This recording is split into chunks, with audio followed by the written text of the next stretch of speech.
Est-ce que les Canadiens sont trop endettés? C'est souvent une question que les gens se posent comme question parce que depuis plusieurs années, qu'est-ce qu'on observe? C'est que le prix des maisons, un des plus importants actifs pour les foyers canadiens, est tout le temps en hausse. En fait, de 2019 à aujourd'hui, à peu près, là, les prix des maisons ont monté de 50 Et évidemment, nous, on est un marché où l'hypothèque est présente, les taux sont variables.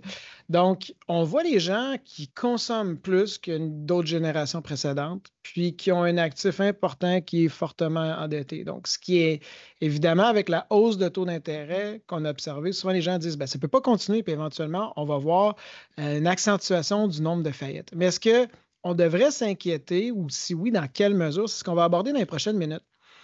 C'est quoi l'état de la situation? Ce qui est quand même surprenant, quand on a vu la hausse fulgurante des taux d'intérêt devant des valeurs immobilières très élevées, on s'attendait vraiment que ce soit un défi pour les consommateurs et ça l'est pour certains d'entre eux.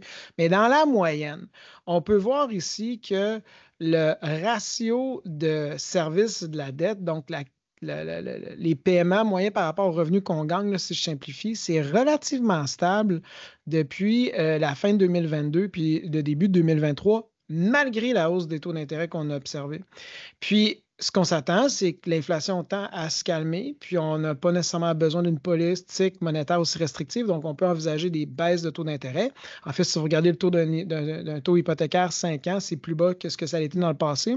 Et finalement, on va voir un allègement qui va nous ramener sur des moyennes historiques, ce qui fait que la consommation de biens, puis les mises en chantier seraient à prévoir. Est-ce que ça, c'est de. Quand on regarde ça, est-ce que c'est avoir des lunettes roses? Bien, la réponse, c'est non, parce qu'on voit actuellement déjà les faits, là, c'est qu'on vient de vivre la plus forte hausse qu'on a vue d'une génération, puis on observe en ce moment la baisse des taux d'intérêt, puis on voit qu'en général, les consommateurs canadiens s'en tirent relativement bien. Une des raisons qu'on peut observer, c'est vraiment que les revenus réels, nets après inflation, sont en relativement bonne croissance. C'est une tendance qui a toujours été présente, mais qui s'accentue vraiment depuis 2019. Donc, quand les revenus augmentent, bien, la personne est capable peut-être d'alléger certaines dépenses discrétionnaires, mais elle est capable d'assumer ses engagements financiers pour le paiement de son véhicule, son hypothèque, etc. Donc, ça, c'est la bonne nouvelle actuellement. Par contre, on doit quand même surveiller ce qui se passe en temps réel. Donc, les taux d'intérêt. On a vu justement l'inflation décanter, on voit le taux directeur baisser. Donc, il faut surveiller la politique de la Banque du Canada.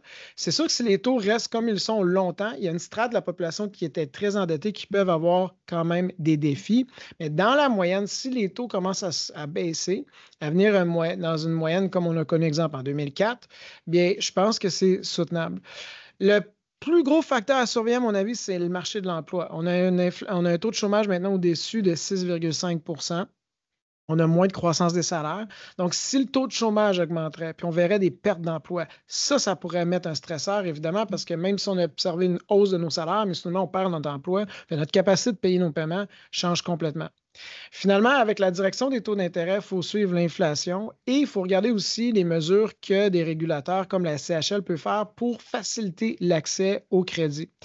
Donc, en résumé, ce qu'on peut observer, c'est qu'on peut présumer que les Canadiens sont trop endettés, mais en temps réel, ils tirent relativement bien leur épingle du jeu jusqu'à présent. On a vu les critères qu'on doit surveiller, mais avec la hausse de taux d'intérêt qu'on a observé, je pense qu'en général, les consommateurs tirent mieux leur épingle du jeu qu'on l'aurait imaginé. Je vous remercie. On se dit à la semaine prochaine.